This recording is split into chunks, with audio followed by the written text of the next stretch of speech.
Remember the Onyankopon twede ampon na se se wahwe so aboye moban amaya konya se ene yensam na no fa yenso fa na sem ema amansan dwumadi a oguso a wo hwe ya na se ye de brewe eye AYTV dwumadi a wato dey say life matters I do Onyankopon asem ene ye de ebre ya hwefo a mo wa chichi ni penje mu yedi kan no ansa na be hye dwumadi na se ne be fa konya we ni de chew pakese ye de amaya hwefo a mo wa chichi ni penche mu ani mu din kita ho wodwumadi so be se musume kakra ni ye free mframa mu e de onyame asese wa makwan ama ene esan e de dwumadi abramu e beto aso asre mu se mo bobon pa ye de ata dwumadi e chi ne bra bia no nyame aye atom na ye de dwumadi abramu ene nso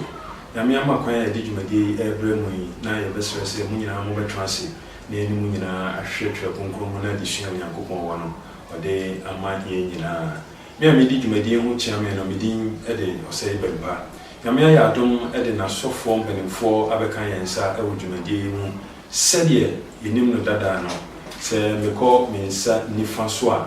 yo osofo set anochi a ono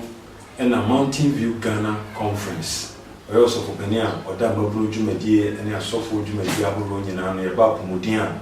honso odi dwuma pa eye so for set anochi ebeboye ewo ene dwumadi no emu fe me come in sabe nkomu so a yo sofo Benjamin Odrobanye a ono nso owo Adventist Girls Senior High School owo Entonso ewo Mountain View Ghana Conference na mu a ono nso di dwuma ewo ede eboa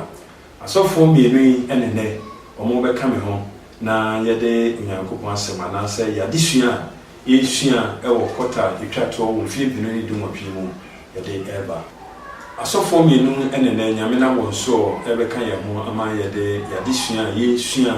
ewo kota etwato wo mfie binu ni dum opie yede ebremu kota na din kan ahyase yadesua wode ama ye ewo kota mu awato den se kroye ewo Kristo mu okobrofo kasa no ma wo se oneness in Christ eno ena kota yesua ebrafi ekona wie na ye wadesua etoso enum adesua etoso enum adesua wo kota emu nyina kasafa kwanya nyame ma befa so enya kroye ewo nyame asafo mu ne apo ama adwuma Kristo ade ahye ne ma ensa no ebetimi atoa so adesua etoso num atifia sema wode ema ye ne se enkabo mu husuhunu ewo kane asafo ne mu enkabo mu husuhunu ewo kane asafo ne mu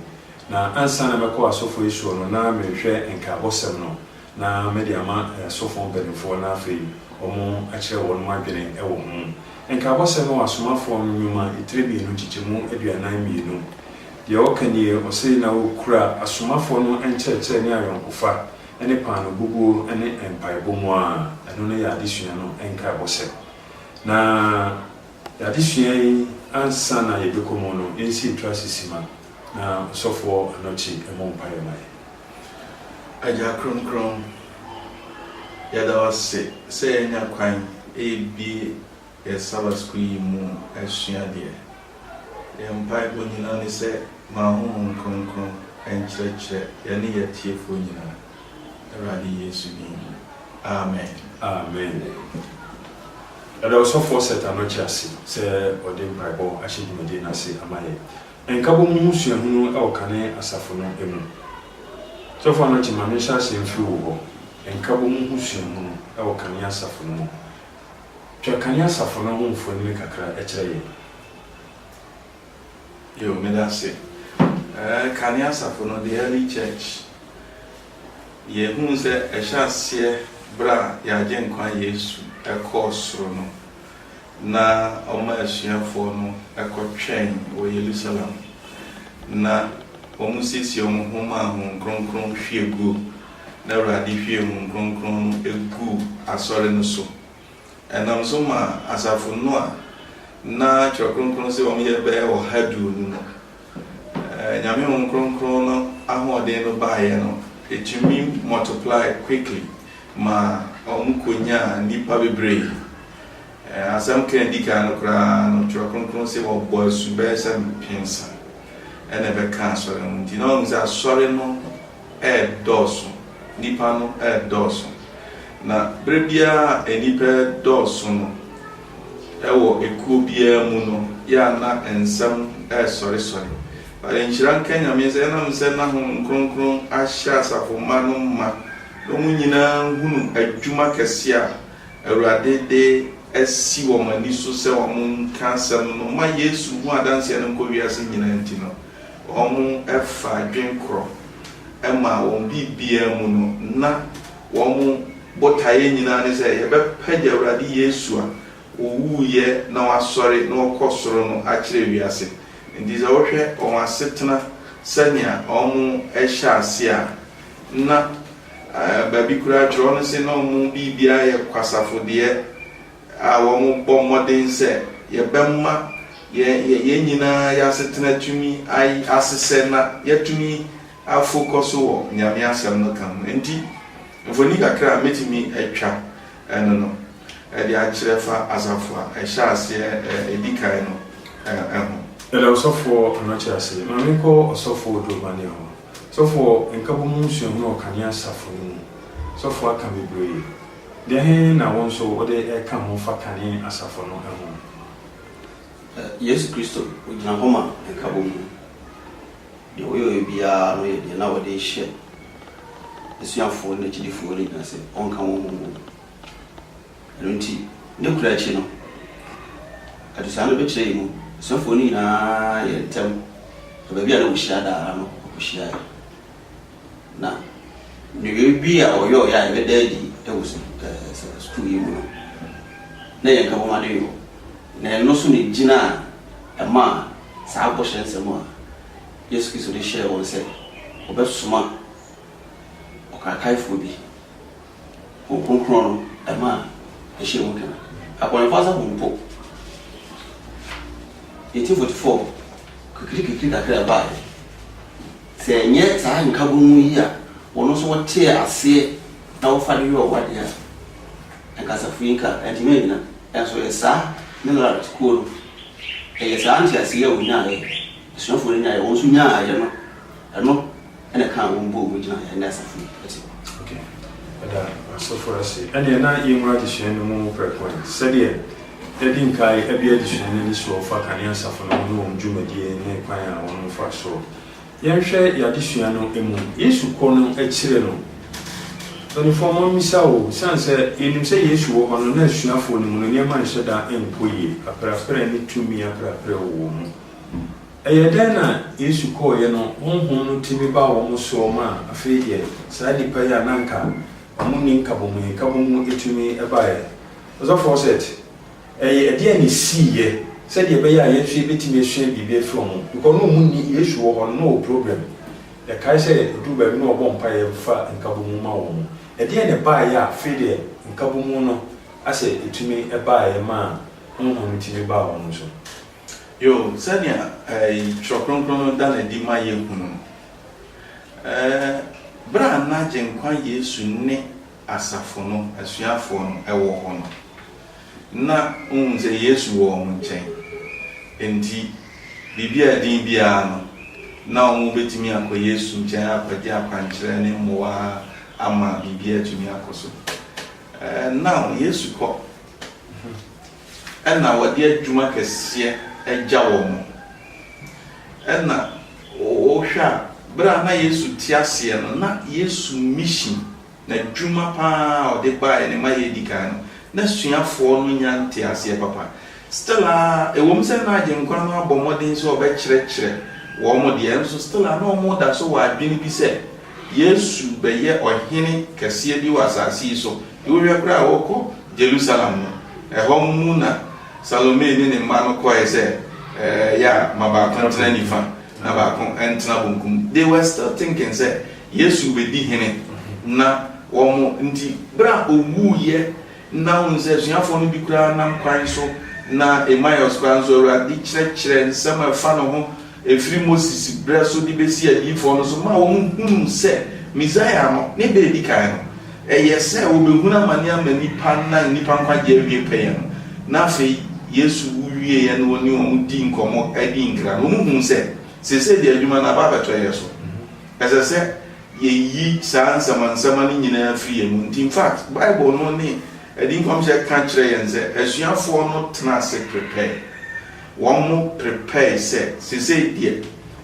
apere na we ne beye pani we ne beye se nyina yemfa mu ho ti o mo di nisuo bompaye sere urade se baabia na nkese o mu yi odo adi kire urade baabia na nkese se o mo ti nyame asema si ye bra urade wo o mu chen no ma ti ase nyina no eye wo ma were ho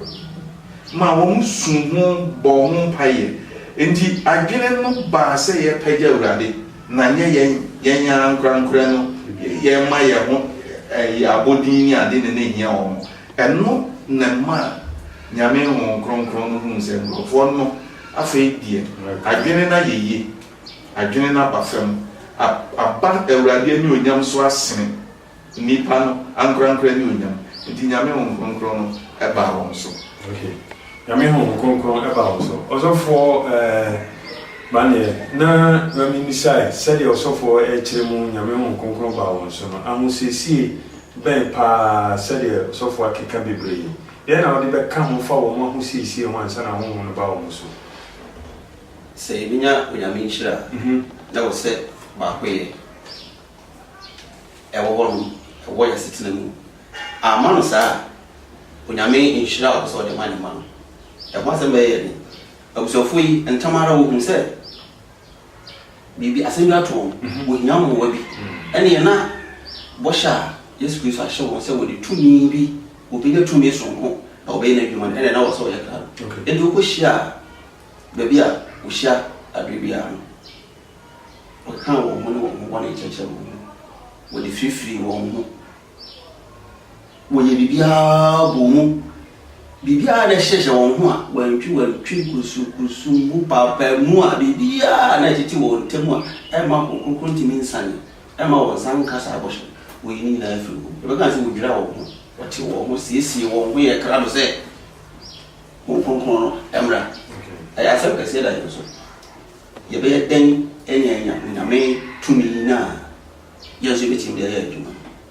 I was set ye dear phone so free your home. I was set kind of home there about hope. It's not a wittiness. Okay. May the Kakaka Bible say they all met together and were constantly united in prayer. This is New Living Translation. New King James Version says these all continue with one accord in prayer and supplication. And when you read part of the Sabbath school no portion be say they reproach themselves for their misapprehension of the Savior, like a procession, scene after scene of his wonderful life passed before them. One, they reproach themselves. Yeah, because they're reproaching ourselves. They say, how? A course wo mu a enye no wo ho kan e kire wo ho ji wo ho mfomso atutum mu na wo de akoma kro su frɛ urade sɛ fomso a ya ye nyina urade hu ya mɔbɔ na fa kyɛ Yesu abrabɔ a na nkɛsɛ sɛ ɛyɛ pattern ɛyɛ nhwɛso ma wo mo na wo timi sua no a wo mo ntimi ansua no na wo hu sɛ ya ye mistake sɛ ya prepare niema hu ni mfaso ya di akoma di niema hu ni mfaso achi enti wo mani ba wo ho so no wo mu su frɛ urade in prayer, united constantly in prayer and supplication. Now, yes, I'm Yakopon Mobrunti, Yamia Hode no bar. Osofo said you're walking, dear one ye. Ah, and now so my Yamia Hode by and nay, ye chimney. The Pia, ye sheer pompaye, ye silver, dear one, in the cake. Of the Omoye, no, ya be a trim, a finny ye bay, ye go so ye, send a ye dear tear, the Omoye be ye, send a tear. Ye go so, the Omoye ye be, ye go so ye. Na, a tot down, a how ye one is said. A dear ye no, I ask a forms, formalities, at the home, na ye yanisa. But a kuma pa yedi di chiri ama the spiritual import amodi e womu na ba no eno na me jiri se ese se ye ho adwuma Because rituals. Yes, other rituals, forms, and you follow. You call a sorry near Sabbath school, near Bombay, routine kind of thing near. But say ye me not individuals in the church. Ye who say ye and come. Na ye nyina dia komapa. Se me nua kire Sabbath school mu no ka asem bi. Na ne me ne yoye bisa me ntwe nkomi mu se wa hunu ni bi no o ka me mfa ne personal na me mfa ne personal na me hu se nyame ne na kasa kire ne nyina ate sansem na se na fe nso boapayo ensem atoda ye hyeda ye nua no mu bone na fe ya dan ye ho abeka asem de e dia kire mu ye gya sa ne ma no definitely de ye no ebe ma nyame ahoden aban akoma ye de taye kire no eno ne hia de nyame ase osofo ba de yenko ye ni oye wenum nyina wie ya honhom no eba wo so no isunsan so be na de bae Pentecost da no ko fa asem kesi bi bae akotwe asem bi na asi ewo ye wiase yi wo mbre no so wo twe bebe time na ni pa ye na bi se wo ti na mi so atuna wo si abanso wo nyame se wo kasa na wo be hia se Pentecost day wo sha Yesu a hye se wo nya ba mo so mo de masem no be ko Judea Samaria eni wiase ina ebe de na sa bo hye ebe obi a kasa anko obi nti obi kasa ebe de na sa se nyabo Pentecost day ena ko fa e ko twen sa kasa de mo atiti no e kan wo nyina bo mu nka bo mo asama ye kan kan wo nyina bo mu ene se wonya tumi a o kasa ye e ma wona na atwa hia ho a obi a kasa anko woti asema wo kan no e wo kasa mo ye o mama bibi free ha musu free ha aye den ne ye be hia yi wona wo kasa ye nyina ye ti no ye kasa mu enti aye asema a na e di e hye enyansam ka so nko na se a e bo wa ma wonya tumi a se mo betumi ayo se wuduru ba bia unyame no be ma wo ahoden na de wansusu da mpo wo betumi ayo wati ma boyira nipa na dwen wati ma boyira won kasa mu akasa ma wati amama semu a isi da no amama semu a isi da no eno ye honhom re ba ni sunsun so no bi eno no no fa no ti fa bi ka ho yo Pentecost no ya fashe na won se sani asofu ba ne kan afashe bremu no ya na enipaku fifire chichi eba behia nyankopon ho nwanwa se nyame chusu bra agenkwa Yesu na setena ni wuo ni wu sori ho nkransam no betumi akoyi Babel de eye bra nipa fa adwene kro na won kakasa kro ndi no bibia on ye bia ekoso nanso so ekuntie nyame ti nyame hweti nipa kasa mu ena nipa nya kasa hodo ba wi asia obia kone ne kasa this time Pentecost no ya fasha se jiwfo no di Passover twam afasha no waka na fu aduonu da to so aduonu no ne afra no Pentecost da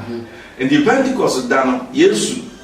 ensu wu twam afasha bre twam afasha bre na Yesu wu ye osore ye wodi adabia na wa ha 10th day ne kurachi en na fu abese du so no enna Onyakopon ehwe kronkron egu asafo no so na ngasema esi ye ne se enam se ya fasha bere ne nipaku ahoro afifiri amama ahodo mu aba obia nkon ne kasa ntino Nyakopon nam kwan sonkonso ma hon kronkron no ma asomafo no tumi kasa ya obia tin kransam no sebaya so fi afasha na se fi Jerusalem kwa ode agenkwa no ho dawuro no ebeko is a miracle eyamama sem na ebra omo kan sa kasa no ebenfo munya no prekopa mame e ma nipa bi e nyame di ya na se ne sikoye bia betima ya no choro chese nipa implements 10,000 people believed the message that day. Okay. Let us say honhom ne ba ye no kasa ye no. Yes. Afi na akase wona waja se nye dia be ye be den ya watna se okay ye be den ɛna yɛde wo so kɔ ɛwɔ asɛm mu ɛno na wɔde asuafo Yesu asuafo wɔn a na wɔbɛn Yesu ne deɛ Yesu da asɛm agya wo nim deɛ kɔɔ so nyinaa na wɔn a abɛka ho a wɔnim wɔn Yesu deɛ Yesu kaa yɛ bi mpo a obi ebinom mpo ani ɛho Yesu da saa nkurɔfo bɛyɛ den de wɔyɛ hini ɛwɔ som no enti wɔde adesua wɔde nhyɛmudie afei mpaebɔ na wɔdidi bɔ mu ɛyɛ adeɛ mu hia yie obi a waba asafo no foforɔ ɛnam kwan yɛnum sɛ so a ɛnɛ yɛsua a ɛbɛboa yɛ ɛnɛ sɛ yɛyɛ nyamsɛm kana sɛ onyame dom yɛ na wɔde afoforɔ bɛka asafo no kwan sɛ yɛa so ɛna yɛnam hɔ ɛbɛtuma ma wɔ asɛ atim yɛne a yɛatintim wɔ asafo no dada ɛwɔ sɛ afoforɔ no kyerɛkyerɛ wɔn yɛne wɔ nhyiamudie deɛ ɛne sɛ yɛgyae la sɛ wɔwɔ anyadeɛ nkakra bi yɛbɛtumi aboa wɔn ɛwɔ sɛ yɛboa wɔn yɛne wɔbɔ mpa yɛ bom yɛne wɔ adidi bɔ mu ɛnam saa so ɛna ɛma saa mpɛ mmiɛnsa yi ne wɔn a wɔboro saa akyerɛ wɔbɛka ho no nyinaa no wɔasetumi tim wɔ asafo no. Okay, sɔfoɔ sɛ tuma mmra wɔ hɔ nnipa yi Yesu asuafoɔ a wɔgya wɔn kɔɛ na wɔn yɛ kakra bi da koro pɛ ne anaa na kakra bi wɔn kasaeɛ a bum nnipa mpɛ mmiɛnsa ɛbɛka nnipa kakra yi ho saa nnipa dɔm saa no ɛsɛ sɛ nkagye nsɛm nka baabi a nnipa wɔ biara no yɛana ɛduru baabi a twitwitwi ne menteme ho ase wɔ hɔ ɛyɛ dɛn na asuafoɔ yi tumi kasa yɛ nnipa mpɛ mmiɛnsa ne akyire baeɛ still mutumi ka bɔ mu yɛ koro wɔ adwuma no mu saa yɛma yɛwerɛ mfi sɛ na Awurade honhom kronkron ɛsɛ na ɔhu sɛ nyame honhom kronkron ba wɔ nipa so a na onipa adwene afiri ne ho so na onipa adwene akɔsi Nyankopɔn so nti deɛ ɛbɛpɛgya nyame ɛna onipa adwene ho kɛse kyɛn ɔno a ɛno nti na enipa yi dɔm yi baeɛ no asomafoɔ no kakra bi no etimi manage wɔn mo sɛ wɔn nso baeɛ no nso wɔn te nkransɛm no na wɔn te yɛ no ɛho anigye na wɔn de baeɛ no nso so no asomafoɔ no anyaa saa twerɛ kronkron no sɛ they continue steadfastly in the apostles' doctrine. On say Matthew 28, 19 and 20, Jesus said, "Mo concept no na mo bo won so. Mo nkyerɛkyerɛ wɔn sɛ oni die mahyɛ mo nyinaa so. Enti Yesu nkyerɛkyerɛ a ɔde gya asomafoɔ no, ɔmo to aso kyerɛkyerɛ nkrɔfoɔ no a aba no nyinaa. Na sɛ Yesu asɛm nso so sɛ wote ase a no kwasɛm ne sɛ Yesu asɛm yɛ nkrante no fanu. Bra ɛka kyerɛ wei sɛ sakrawa dwene no na ɛka kyerɛ wei nso sɛ ɔnsakra na dwene ti sɛ yɛte ase a wobɛhu sɛ ɛde ɔdɔ ɛde fellowship nkabɔ mu soronko ɛna ɛba abusua ɛne namfo mu ɛde nkabɔ mu ne ɔdɔ na ɛba abusua ne namfo mu sɔfo ba ne adesua no kyerɛ sɛ ɛdɔ ne nkabɔ mu no baeɛ ama ɛkɔduru baabi no afei deɛ ɔse sɛ obi wɔ biribi a na wɔsusu sɛ yɛ ɔno ane deɛ sɛne ne ɔmo asetena ne tete ne te sɛ asafo no team ya na ɛyɛ demeka ne sɛ the mutual support for each other ntama na ohun sɛ yɛasoso yi mu abia sɛ amoaboa yɛ ho a yɛ mu bɛhwete nti wɔhyɛ ase sɛ wɔbɛboaboa wura bi Barnabas ɔyɛ obi a ɔyɛ ɔdefoɔ ɔtɔn na saase de sika no ba yɛnkyɛ yɛmfa mbɔboa yɛ ho na yɛtumi yɛ ho ahehaa yɛni aka ɛwɔ ɛsom mu enti no wɔde hyɛ wadwene mu sɛ deɛ wowɔ mpo nya wode a yɛhyɛ ha yi yɛbɛyɛ abusua ɛwɔ Kristo Yesu mu abusua baako ɛni sɛ ɔfoforɔ ho da hɔ ɛni sɛ ɔfoforɔ ɛkɔm de no ɛne na yɛmɔ aboa yɛ ho enti wɔhyɛ aseɛ ɛde deɛ wɔwɔ ɛbaa ɛma asuafoɔ no ɛde boa ɛdɔm a na abɛhyia no. abusuafoɔ yɛ ka wo sɛ wogu so a ɛwɔ AYTV dwumadi a wɔto de sɛ Life Matters yɛade sua ɛtɔ so nim wɔ Sabbath School dwumadi mu no ɛna yɛgu so a yɛde ma mo yi yɛtoa nsɛm no so aka kakraa bi na yɛde adesua no ɛba awieɛ na mame misa ɔsɔfoɔ set sɔfoɔ mame misa o sɛdeɛ na ɔsɔfoɔ baa ne yɛka yi wei deɛ mewɔ nyame deɛ ne obi na ɛka kyerɛ wɔ mo na yɛ ɔhyɛ sɛdeɛ wowɔ biara wopɔ kɔfa bra na yɛmfa mo a na sɛ ne te Kronkron anka sɛ ɛyɛ ɔhyɛ na mmom no nyame ho kronkron no ma wɔ mu nyinaa nya tenka bi sɛ ɛsɛ sɛ yɛhunu ma yɛn ho the Bible say wɔn bibia bɛyɛ kwasafodeɛ. It was something that the Holy Spirit did ma wɔn hu sɛ ɛnsɛ sɛ obi yɛ mmɔbɔ ɛwɔ yɛn mu na kɔm di obi na obi nso so ho atɔ no nti wɔn bibia bɛyɛ kwasafodeɛ. Saa spirit na nyame honhom ɛboa wɔn nyaeɛ no megye yie paa sɛ nnɛ yɛnya saa honhom ne suban na anka bɛboa yɛn ɛnɛ yɛntumi ma sɛ wohwɛ deɛ wiase aduro yi ne sɛ deɛ asɔre yɛ asi atrɛtrɛ yi a yɛntumi nka sɛ yɛ asɔre ba bi ankɔtɔn na agyapadeɛ na ɔmfa sika no mmra ɛto asɔre treasury. However, the principle a ɛwɔ mu sɛ yɛbɛtumi a give generously to support the church's business no yebetumi aye amaso mfaso no abama ye nyina because if all church members are going to give generously in support of God's cause, what will happen is we can get more schools. Ye the better ye more from what will happen is we can get even radio stations, television stations where we can air the messages. Ye jidi say ye papa never ji nipa free society ya ehwe ase atramo ne niam abasa sen emu enti sa principle no na adesua pese yensua the spirit of giving say me Barnabas ko ton na japade de bae na omo aka ton de ban yenso so ene yen ton ye japade nyina mfa made but the spirit of giving, generosity should be part of us na asore ne ye nyina kakra wo fabra de wo kese famra ye nyina ye support na si kwanya dada kakra wo fabra ye nka se ye de ba na mu ye nya enwe still as ye appease o famra kane no ene ni ada ye de ni si kwanya ye on se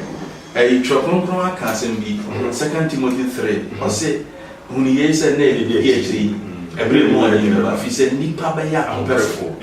today the ama giving aye dene wo churches mu se nipa ni amba ye ho so na obia pese na setena ye fe eya kono on kane no ye beto ye nananom obi o ha fie baako abusuafo mema beze enum ene wo fie obi adan baako one ne yire ne ma ehyemu ebobra amomo de awu. But today, look at what is happening in our world today. Obi apese o sini dan no otenem onya ne car papa bi otenem ko ndiama ahompe no ye ania ba ya ho so much say usika nson enti say one near determined say you will support the cause of God. It becomes difficult. I hear then enti na on say nipa bebre ye adwuma so mtua tight nipa bebre ye adwuma so wo mo fa bibia ye ba for ye kro mfa ho fa nya me adwuma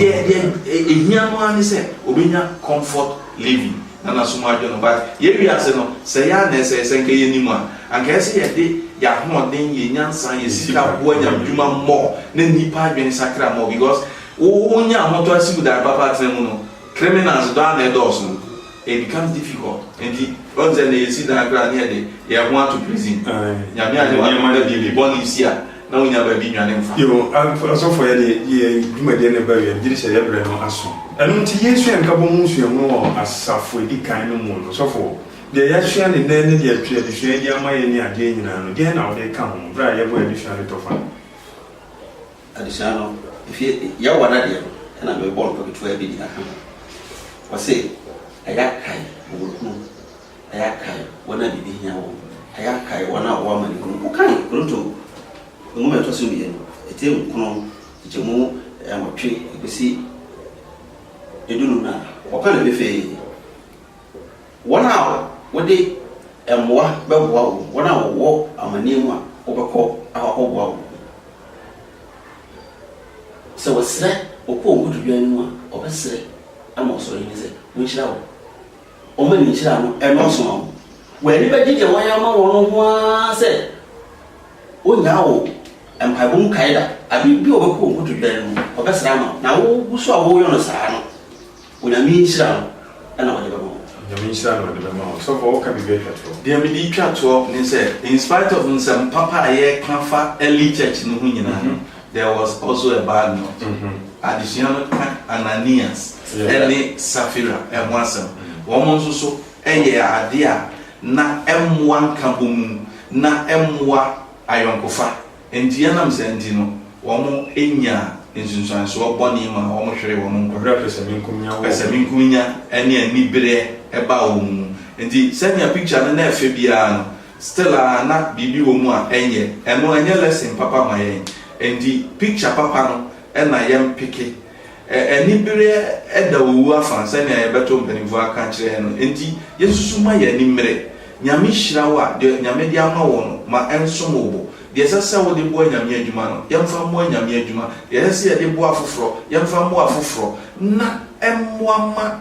enkransem papa yenya eboa ye no afoforo nso nya na esomra emfaso emaye yenim senche ewura de beba oba nanka yene dompi akwakohia yada yasofo no ase abushafo life matters duwadie wo AYTV so ene no nyame na mado so ma yede ebremo no yada yahwefo nyina so asese munya brede ma ne nyina yeche onyankopon asem nyame ya dunga bone bia nsi a yebesan atoa so na imom yehia empaibo yehia emwa honhum ene honam mu die nyina eno nti etiefo ne yahwefo a mo achichi ni penche mu nyina no mo bia mo asese mo de bo amadwumadie na wotwebie nya kwan ne de bremo no the numbers you go ase no mo betimi afo mo bia afa ye ne atwen komo ene nyankopon asofo aye na mo so na de asem ibra ye mi benkum so osofo oduro banie a woko Adventist Girls Senior High School wonton so a ho na odini juma sanso ena minifa so osofo set anochi ono so TV Ghana conference mabunu wana da won nyina ano na fe wo hwedwumadi ahodo bebre so eso ho wono na ene nyame na mado so ma obebo a medin ede o sebe mpa ya boa form so ebo a Frank ene gina fidie na chi sanso ena PCA enso eta eche hwehwe ma bia koso na me ya adma ye wodase ne ye mompa ye na ye mfa mrawe ye ye da baby ye asem akọ yesrew aso ani a asemi fa aso nyina ma enwura kuma no mu se yete wasem se ya eya ma ye mfa enwa adwuma akopum se be share bi mu adumra woni an cha wo Jesus name amen amen